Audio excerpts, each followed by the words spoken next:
Je viens d'entendre une idée magnifique.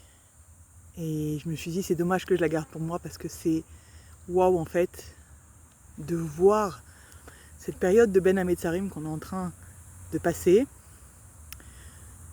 de cette façon dont j'ai entendu et de ne pas la partager. J'entendais le cours de la Rabbani Bazak ce matin et elle ramenait évidemment l'importance de se concentrer sur cette période de Ben Hametzarim pour nous ramener à nous-mêmes. En fait, cette période, elle est remplie d'interdits, entre guillemets. Faut pas écouter la musique, faut pas acheter des habits. Pour certains, ils se coupent pas les cheveux. Pour d'autres, chacun, il a ses halachot et ses minagim. Mais en fait, le but est le même. C'est prendre conscience de la perte que l'on a de ne pas avoir le Beth Amikdash. Je vais rester concentrée sur cette idée parce qu'il y a plein d'autres choses qui me viennent. Donc, le but, c'est de prendre conscience et de demander, l'hydroche, d'exiger à Hachem le Mashiach et le Beth Amikdash. D'ailleurs, il y a eu une rencontre entre le Rav Mordechai Eliaou, qui est le grand-père de la Rabbani Bazak, et le Rabbi de Lubavitch. Et dans cette rencontre, ils se sont écrits que la chutzpah, l'insolence, va faire partie de la dernière génération. Mais pourquoi ? Parce qu'il y a toujours quelque chose de positif. Il n'y a jamais quelque chose de entièrement négatif. Il y a toujours une facette de la pièce positive, une facette de la pièce négative. La facette de la pièce positive, qu'on oublie souvent quand on se plaint d'insolence et de chutzpah, c'est que nous, on doit utiliser cette chutzpah, entre guillemets, envers Hachem pour imposer, supplier, ne pas lâcher. Comme nos enfants, ils savent faire, ils nous harcèlent quand ils veulent quelque chose. De la même façon, on doit harceler Hachem pour le Mashiach, pour le Beth Amikdash et pour la Géoula. Donc, cette période de Ben Hametzarim, elle est entourée de Metzarim, justement, de limites. Elle est limitée. Évidemment, dans une période comme la nôtre, c'est pas plus mal, parce qu'on est une période tellement dispersée, on est une génération tellement dispersée, tellement on a des informations de partout, à tout moment, de chacun, de tout le monde. On ne sait même plus qui on est nous-mêmes, tellement on est envahi d'informations et de savoir et de tout ce qui est connaissance, qu'on n'arrive même plus à savoir qui on est nous-mêmes, on n'arrive plus à se connecter à soi-même. Et cette période, justement, elle vient nous apprendre un secret. Elle nous met des limites au niveau de la dispersion. Elle nous met des limites au niveau de, par exemple, allez, hop, j'en ai marre, je vais écouter de la musique, hop, j'ai un petit coup de stress, je vais aller m'acheter une robe, hop. Non, là, tu te recentres, on est là. Dans l'unique but de ces 3 semaines, c'est prendre conscience de la souffrance que c'est que d'être loin d'Hachem, de ne pas avoir le Beth Amikdash, et de la souffrance d'Hachem que d'être loin de la Shrina, parce que la Shrina, elle est venue avec nous en Galoute. La Shrina, qui est la partenaire d'Hachem, elle a décidé de descendre avec nous en Galoute. Donc depuis ce moment où elle a décidé de descendre en Galoute avec nous, elle est éloignée d'Hachem, et Hachem est éloigné de la Shrina. Donc nous, notre but de ces 3 semaines, c'est de se concentrer justement. Ça nous met des limites pour focaliser notre attention sur ce manque, cette difficulté, et donc nous donner l'occasion, à l'inverse, de se reconnecter à Hachem. De se reconcentrer vers le but vraiment pour lequel on est là, demander la Géoula, demander que Hachem soit le roi, etc. Donc ces limites, elles viennent nous réconforter, entre guillemets, dans le sens où on se retrouve. Le Siftei Chaim, justement, il demande, et il dit, mais je comprends pas. On nous demande, pendant cette période, d'être mit-abel, de s'endeuiller sur le Beth Amikdash, mais on sait très bien que En Hashrina Shora et la mitor simcha, que la Shrina ne peut régner, résider, que si on est dans la Simcha. Alors, c'est quoi la contradiction, en fait ? Comment on peut vouloir la Shrina ? Comment on peut vouloir le chibour entre nous et Hachem ? Comment on peut vouloir le chibour entre Hachem et la Shrina ? Comment on peut vouloir Beth Amikdash en étant mitabel, en s'endeuillant ? Puisque la Shrina ne vient que par la Simcha. Alors, comment on peut parler de deuil ? Est-ce qu'il faut être atzouv ou pas ? Il faut être triste ou pas ? Et là, le Siftei Chaim, il répond une réponse extraordinaire, et je crois qu'on peut l'appliquer dans tous les domaines de notre vie. En tout cas, moi, je parle pour moi, ça m'a énormément parlé. L'un n'empêche pas l'autre, et au contraire.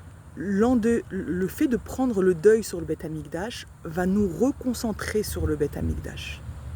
Et lorsqu'on est concentré, lorsqu'on a des limites, lorsqu'on ne s'éparpille pas partout, lorsqu'on ne cherche pas partout, lorsqu'on ne cherche pas à fuir nos émotions, nos sentiments, ou bien une connaissance, ou bien encore une information, ou bien encore une sortie, un habit, etc. Lorsqu'on se reconcentre, c'est là où on est Bessimcha.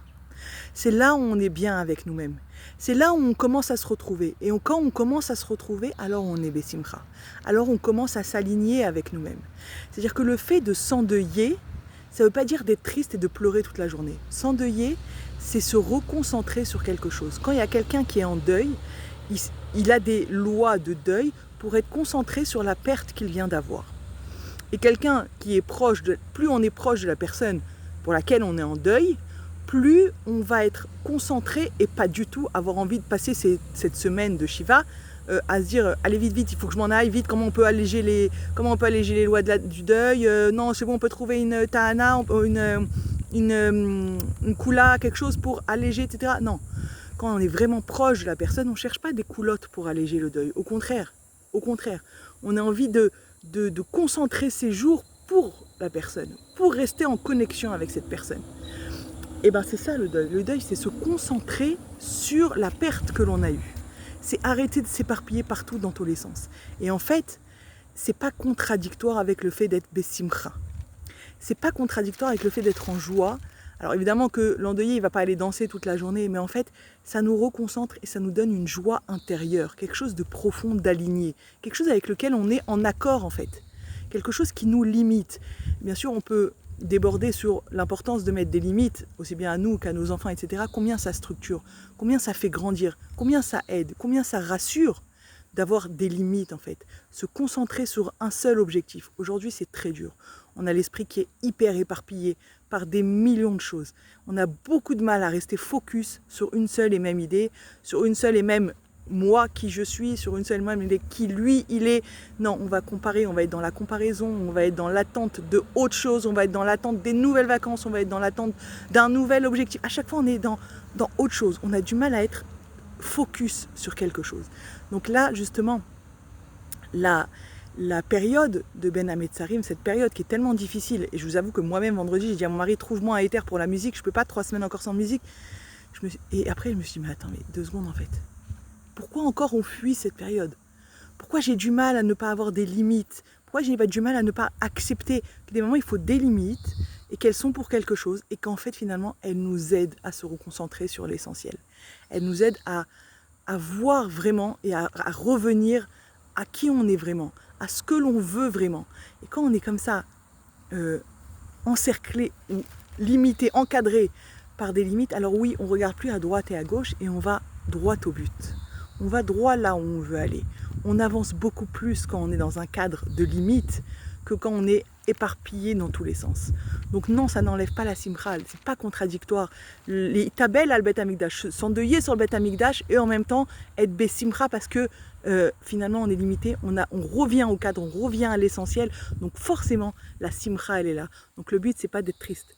Le but c'est d'être mitabel, ça par les signes extérieurs de toutes ces limites qui vont pénétrer à l'intérieur, qui vont nous faire prendre conscience de ce qu'on a perdu, de ce qu'on n'a pas encore, du lien qu'on n'a pas avec Hachem tout le temps, de ce qui nous manque réellement dans le monde, que tout le monde est à la recherche de waouh. Mais en vérité, ce qui nous donne soif sans arrêt, c'est ce manque de chibour avec Hachem. Alors cette période, elle va nous reconcentrer, nous redonner un objectif, l'objectif avec un L apostrophe, pour justement ramener Bezrat Hashem et Bet Amikdash. Et bien dans cette période, il faut multiplier les demandes envers Hashem, les exigences envers Hashem de Dai Hashem. On veut le Mashiach, on veut le Bet Amikdash, on veut que tu sois là, on veut que tu sois avec nous 24h sur 24, on veut être avec toi 24h sur 24. C'est ça l'objectif de ces 3 semaines. Ça n'empêche pas d'être Bessimcha, ça n'empêche pas de faire ce qu'on veut faire, ce qu'on a à faire, etc. Mais toujours dans ce même objectif de, n'oublions pas, de ne pas s'éparpiller, de ne pas partir dans tous les sens et de perdre l'essentiel de la vie. Et ça, que ce soit pour le Bet Amikdash ou pour autre chose dans la vie, pour n'importe quel objectif que l'on doit avoir dans la vie, je trouve que c'est une leçon extraordinaire. En tout cas, moi, ça m'a super parlé. Les gens qui ont un cerveau qui va dans tous les sens, je pense que ça va super leur parler. Bezrat Hashem, qu'on y arrive. Et je crois vraiment que la Torah, elle nous met ses limites pour nous aider et pas pour nous contrer. Bezrat Hashem, qu'on y arrive et qu'on puisse voir la Geoula Berachamim B'Meira B'Yameinu. Shavua Tov.